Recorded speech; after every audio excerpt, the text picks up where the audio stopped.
J'aime la mer, j'aime profondément les bateaux de course. Quand je rêve bateau, quand je rêve océan, quand je rêve, c'est sur des bateaux de course.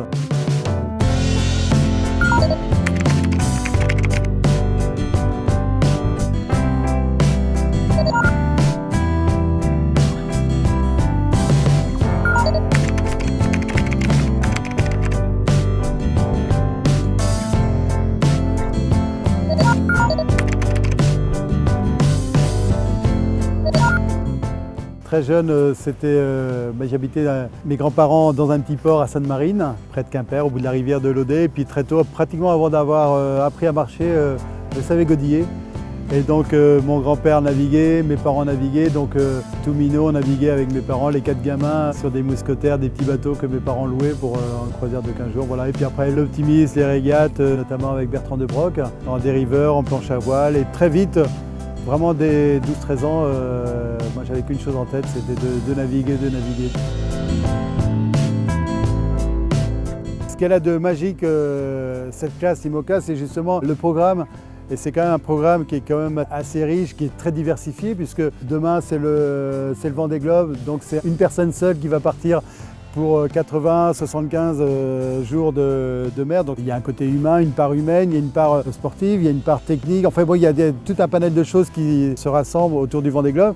Mais en amont de ça, il y a tout un tas de courses qui permettent à des équipages de naviguer, de faire avancer ces bateaux. Quand je dis faire avancer, c'est-à-dire les faire évoluer techniquement.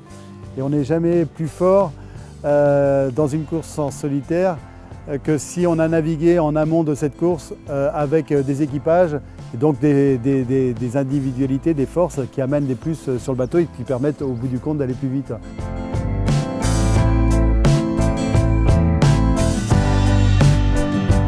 Les bons souvenirs, il y en a eu beaucoup. C'est vrai que les premières Transat Jacques Vabre, la première qui était avec Charles Caudrelier. On part avec un bateau assez novateur et on casse un spi, on perd la première place et on arrive 2, donc c'était assez grandiose et c'est vrai que c'était un grand moment. 2 ans plus tard, on la gagne cette course, toujours avec Charles. Le Vendée Globe qui était assez fort puisque j'y allais au départ de ce Vendée Globe 2008-2009. Vraiment pour faire une compétition. Et puis dans cette compétition, j'ai trouvé un petit peu tout ce que j'étais pas venu chercher, c'est-à-dire l'aventure. J'y allais pas pour ça, mais j'ai eu beaucoup de successions d'aventures avec des problèmes techniques à gérer. Et donc la force et l'engagement qu'il a fallu avoir tout au long de cette course pour arriver, malgré tous ces obstacles à l'arrivée, c'était un moment extraordinaire et magique.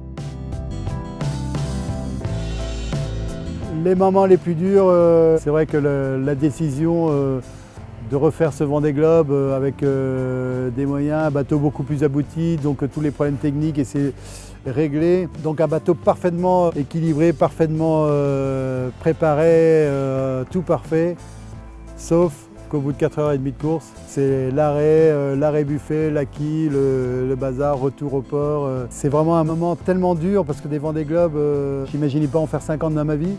Celui-là, j'imaginais bien pouvoir faire quelque chose.